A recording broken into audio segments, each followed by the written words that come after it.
पिता, पुत्र और पवित्र आत्मा के नाम पर आमीन। मैथ्यू का सुसमाचार 13वां अध्याय 45वां और 46वां वाक्य। स्वर्ग का राज्य उत्तम मोती खोजने वाले व्यापारी के सदृश है। एक बहुमूल्य मोती मिल जाने पर वह जाता और अपना सब कुछ बेचकर उस मोती को मोल ले लेता है।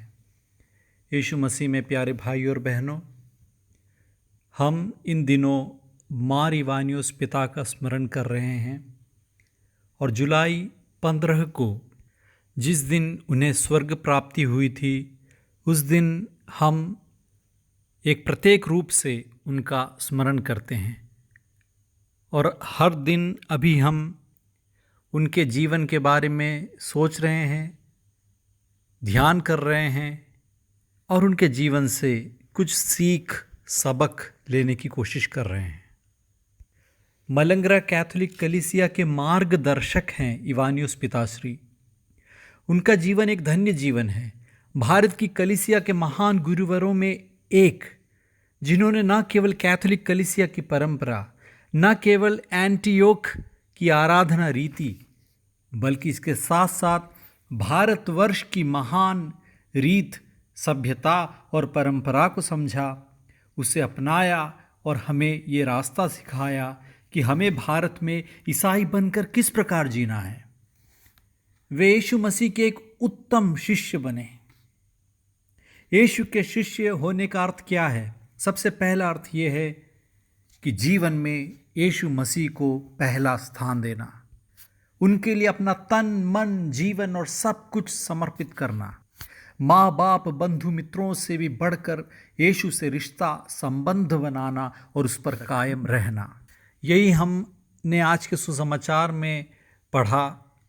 स्वर्ग राज्य एक बहुमूल्य मोती के समान है, जिसे पाने पर एक व्यक्ति बाकी सब कुछ छोड़ता है और उस बहुमूल्य मोती को मोल ले लेता है।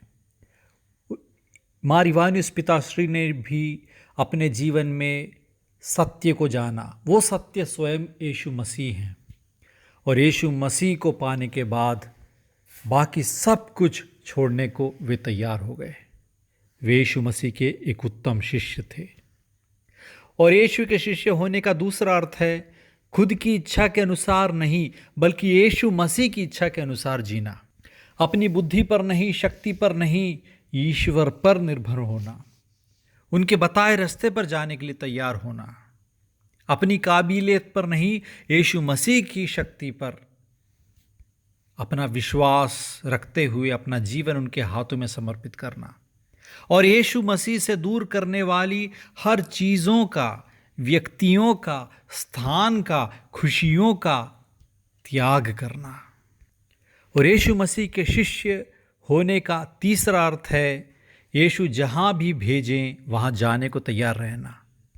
एक ईसाई होने का अर्थ यही है, प्रभु के द्वारा भेजा जाना, प्रेरित बनना, सुसमाचार के प्रचार के लिए खुद को अर्पित करना, यीशु जहाँ भेजना चाहे वहाँ जाने के लिए तैयार होना। और इस पहलू से हम यदि मार इवानियोस पिताश्री को देखें तो हमें ज्ञात होगा कि वे यीशु के उत्तम शिष्य थे। आए हम ये प्रार्थना करें कि हम भी मार इवानियोस पिताश्री की तरह प्रभु के उत्तम शिष्य बने।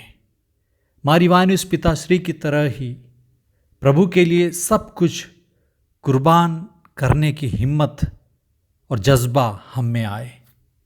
ये हमारे अकेले के प्रयत्न से बिल्कुल भी संभव नहीं है।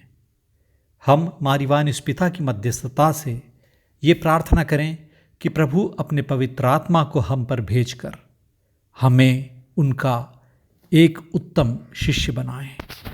प्रभु हम सबको अनुग्रहित करें। आमीन।